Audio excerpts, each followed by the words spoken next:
I was telling my friend, I'm thinking of titles for my memoir. So one title I thought of was Release the Doves. I'm always like, cue the dove release. Drama. Okay. But that's what's revolutionary, you know? Is like your own unique drama is the artistic revolution. That's the end.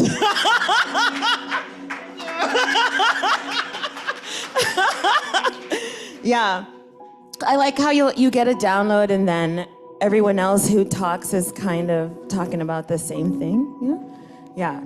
So I've been thinking about, and I was thinking of those words like, yeah, art is revolution. What's the revolution? Like the most revolutionary expression is whatever it is that is your own personal uniqueness. And what is the actual war? It's to kill uniqueness, right? It doesn't really matter the nuance of your uniqueness, right? It's what is being desired to be silenced and sabotaged through this homogeneity war that we're in. It's your uniqueness. So whatever it is that is your unique expression, you know, that's the thing. And when that can come out of you, then that's the frequency that heals the whole. Do you feel me? Because we've come into this majestic symphony, each one of us from our different sources, the Pleiades and our Lemurian past and our Atlantean past lives and our mermaid realities, you know?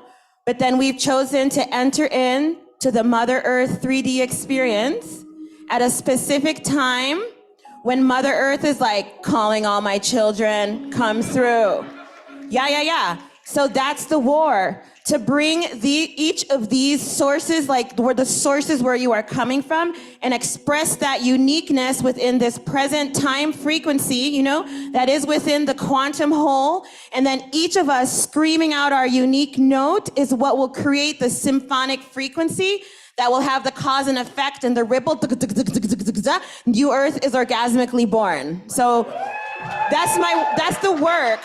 Do y'all feel it? Mm-hmm. And when we achieve like that alignment with our inner voice and then the simultaneous energy of expressing it out into like a externalized expression, that's what creates the explosion from which like ripples a birth. I think there's one womb. And when I'm talking about womb energy, I'm talking about mother energy. When I'm talking about mother and Mother Earth, I'm talking about Mother Africa. I'm talking about one energetic frequency, which is the door through which we all have come. Is there another way to come into the earth realm? Is there another way? There's only the womb. The womb cannot be silenced, forgotten, or made secondary. It's the only door to the space. So if you've come through it, and we are in it and of it and as above and so below, and the micro is the macro, then you have it in you. No matter how you have physically incarnated in the body. I'm already yelling.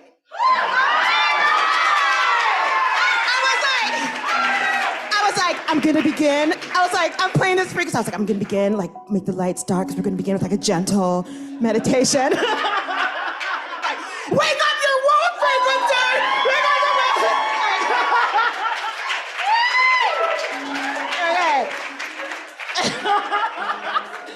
All right, I'm sweating. Also, I Am Love had me cry. I was crying, and I was like, oh, and I go next. And I was like, in the bathroom, I am love. That was really beautiful. And there was a very quantum moment that happened where, without cue, everybody started singing.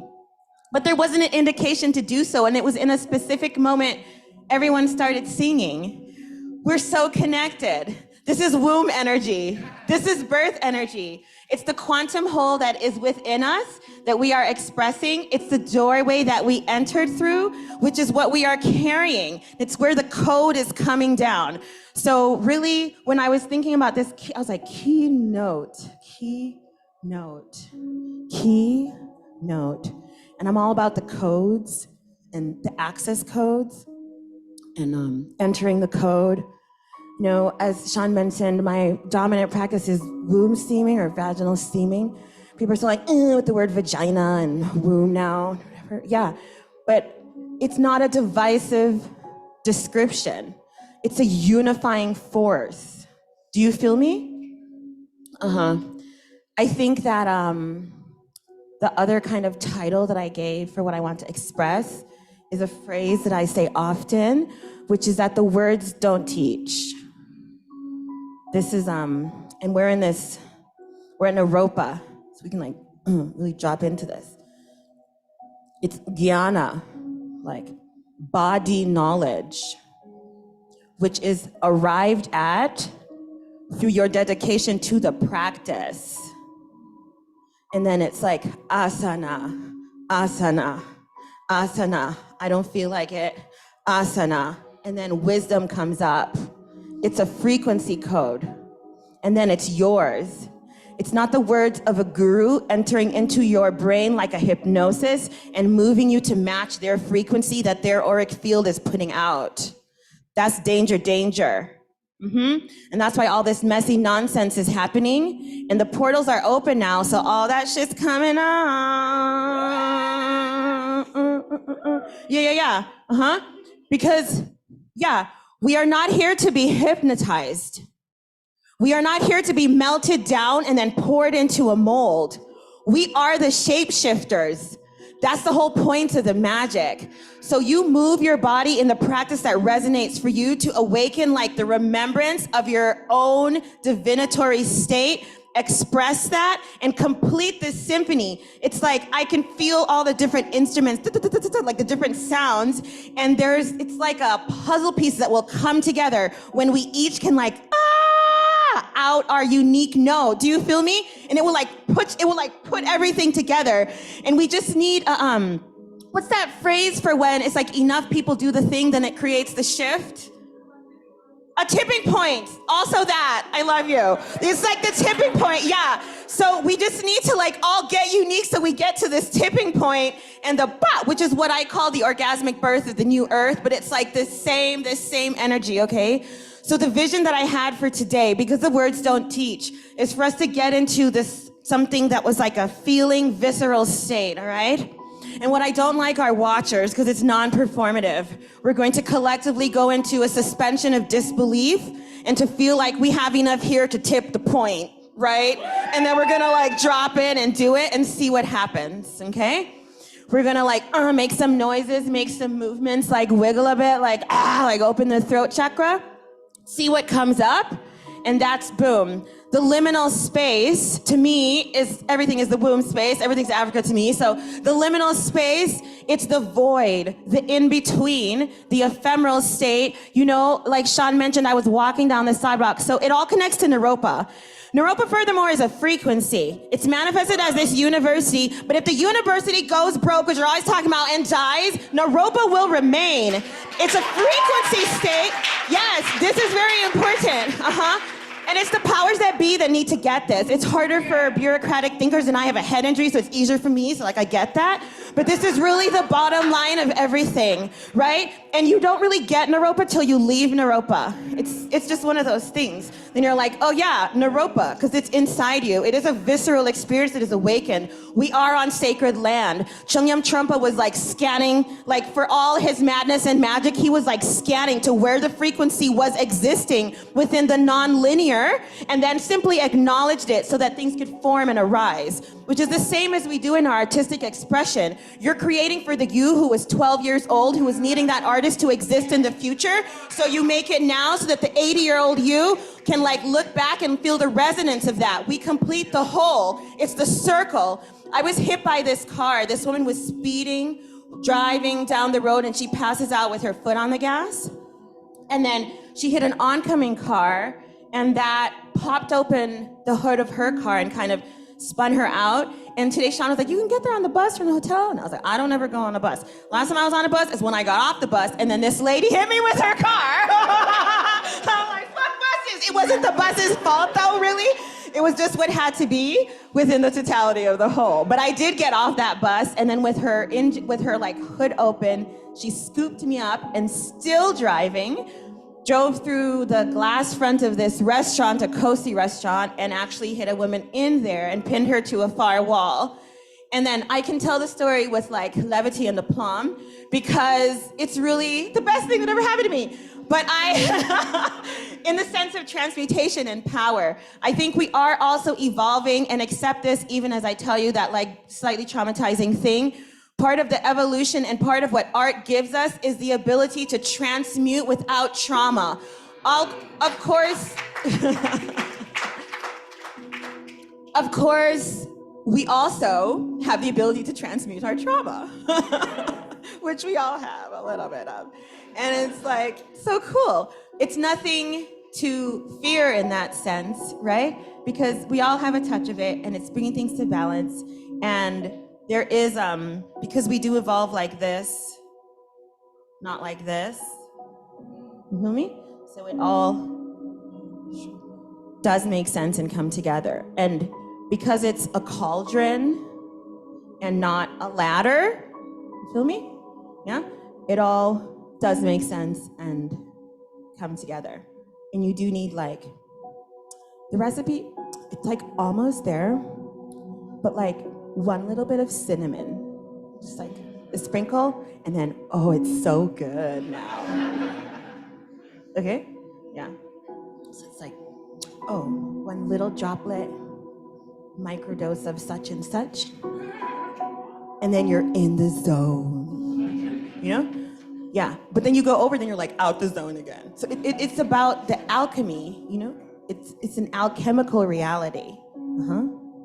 So I don't resonate with language of like hierarchical evolution to enlightenment and ascension because we're alchemists. We're like juicy, shape-shifting alchemists. Emitting and creating and emoting and inventing frequencies. So we can just make that up too. So when she hits the restaurant, it dislodges my body and then I fly to Henry and Johnson, which is like, I was in Madison, Wisconsin, so it's a few blocks away, like 6 maybe.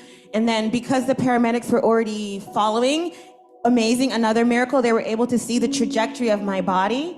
And I like that, Sean, they made my logo. That's the Womb Nation logo. The community practiced that flyer. Is it behind me anywhere? Yeah, that swirly. I was dreaming it for a long time. And I like that they put fire. It's like the practice day. It's like that. It's like my logo with fire. And I was burning when I was flying. Like I had like been on the engine, so it's like part of my body was burned, and I was like burning. Then I flew. It's very like Phoenix vibes. Oh, the drama. My higher self is like super fab. Like, yeah, he's like, we're gonna do this, put the fire. That's why in the memoir is like, release the doves now. Cue the balloons. Sidebar, I did this thing called Kumbh Mela, which is in India, and it's one of the largest gatherings of humankind. You go, you walk through, and the householders will like honor the guru, and then at a certain astrological alignment, it happens every 12 years. You walk in the royal procession down to the bath and you dip in the meeting of the Ganges and the Saraswati. It's the meeting of the 3 rivers. You dip into the water in this specific place, and then it said it can lead to enlightenment, which I just said isn't a thing, but like, you know what I mean? Like you're in the frequency. So, but it's like one of the most, but like India understands everything about drama. So it's like as you're dipping in the water, there's helicopters. They're like dropping rose petals into the Ganges, and you're just like ascending from the water.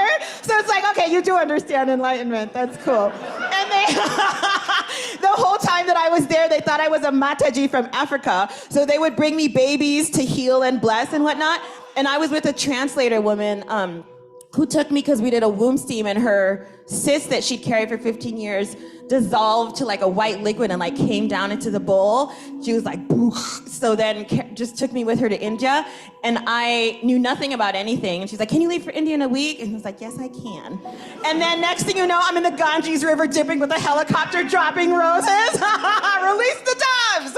Okay. So So she tells me they don't understand that you're saying that you don't bless and heal babies. So if you could just do the thing. She's like, I can't. I was like, I don't know what's like, I don't give darshan or whatever. She's like, nobody understands what you're saying. It's like they don't understand the words that you're saying. They don't understand. It just feels like you're being really rude. They can clearly see that you can heal the baby. So then I was like, okay, cool. And I was just like, I don't know. It was amazing. Don't bring me babies later. Okay.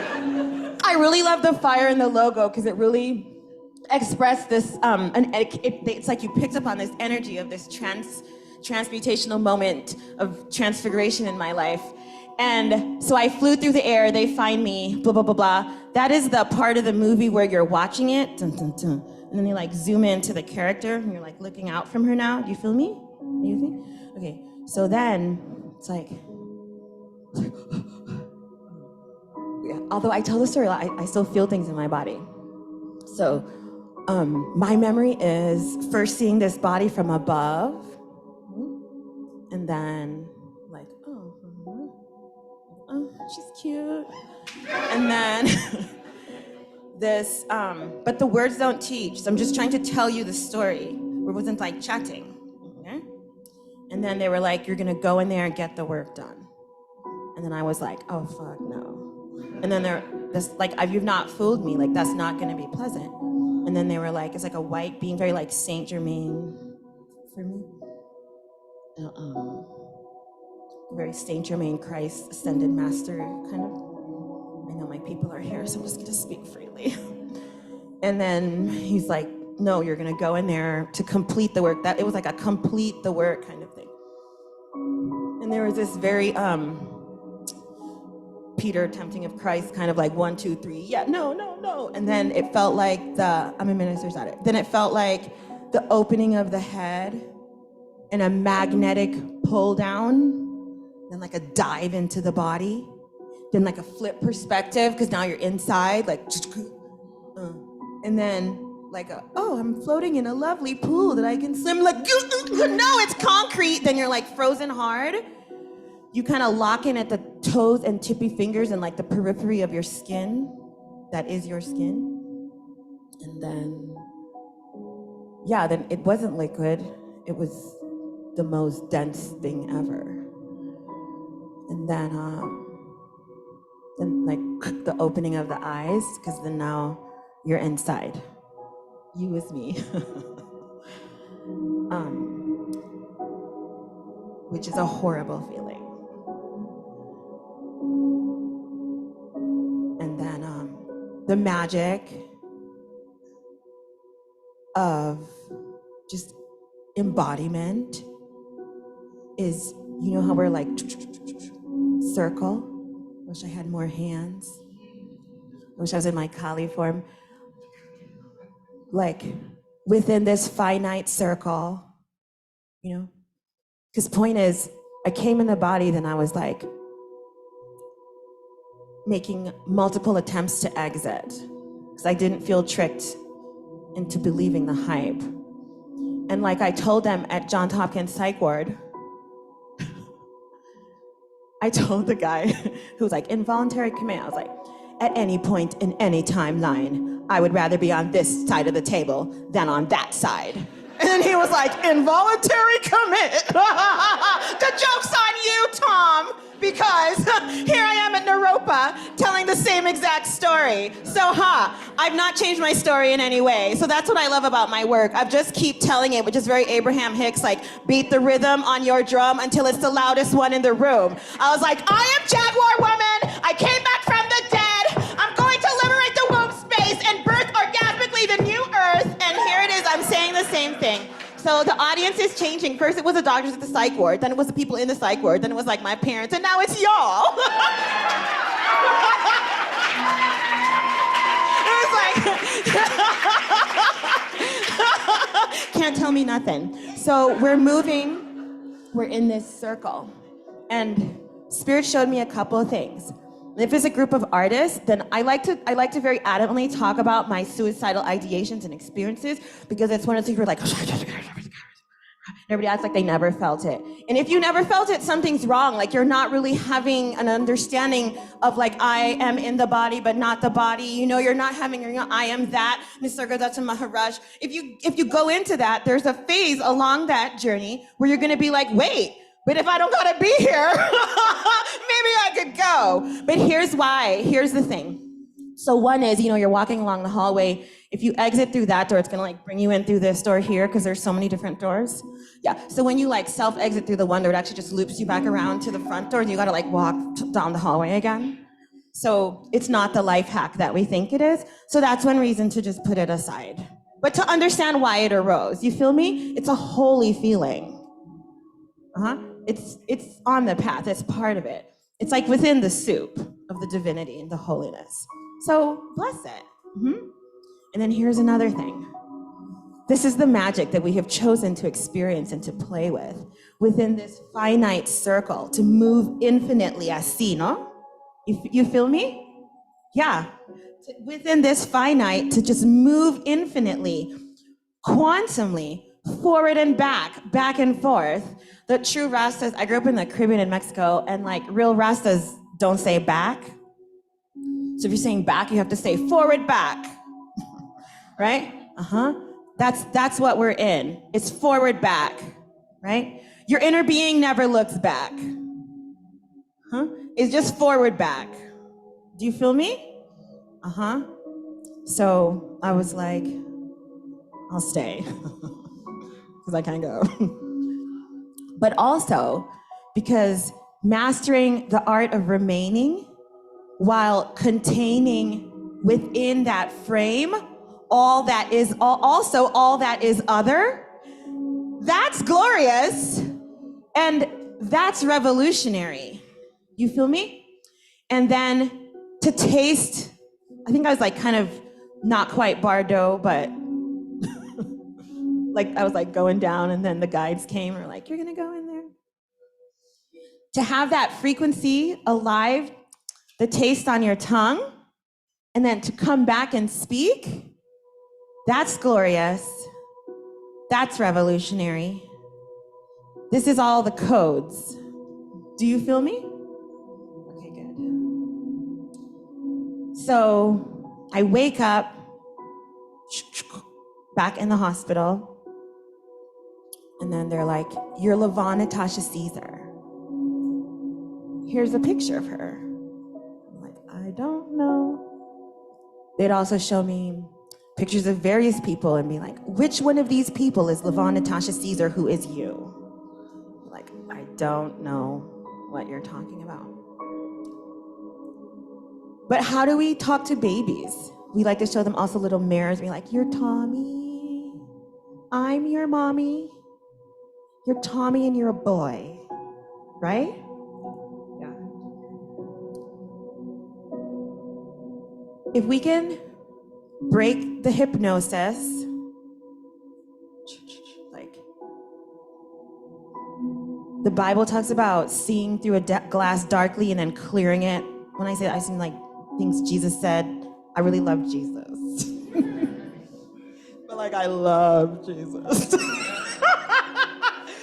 Jesus was one of my first, Saint Germain and Jesus. These are just people I like to channel and chat with, and documented things that Ascended Master, this guy that we refer to sometimes as Jesus, said was about like clearing the glass, and then you can really see. So it is with that energy of clearing the glass that I'm saying the words don't speak. We are in an alchemical experience, and the codes are sent out viscerally, right?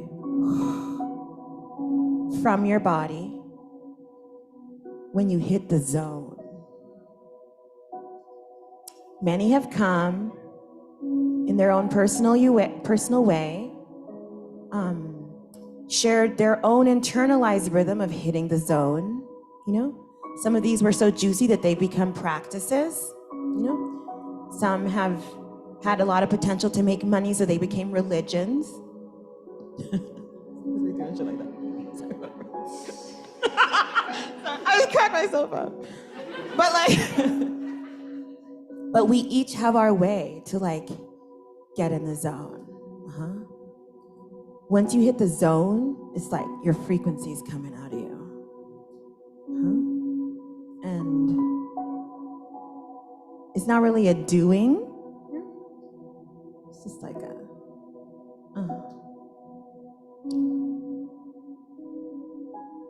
In French, le petit mort, the little death, is like your orgasm.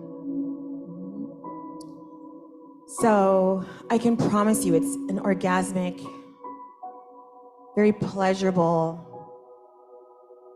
state that we're accessing when we can release the doubt by zooming out, which I liked. I forgot the word now for seeing the globe from above. Where's the magical man? What was the word? For seeing the earth from the overview effect. I always say, when in doubt, zoom out. You're feeling burdened down because you're thinking you're just this, big red blob, just heavily weighted. And you just zoom out and you're like, oh no, I'm actually a red streak. And you like zoom out and you're like, oh my God, it's a rainbow. And you like zoom out. Actually, it's a rainbow on a painting of a magical field with a little house. And you like zoom out, you're like, oh my God, inside of a diorama. Oh wow, that is part of a theater piece. Amazing. That's being filmed by someone to make a documentary. All of this is you. You feel me? All of the layers. You're no little red blob, but also you are, and that's amazing. Because the blob is the rainbow, that is the painting, that is the diorama, that is a theatrical, immersive performance art experience involving dance and audience and writers and sounds. Yeah? Aho. Good. We're here to zoom out.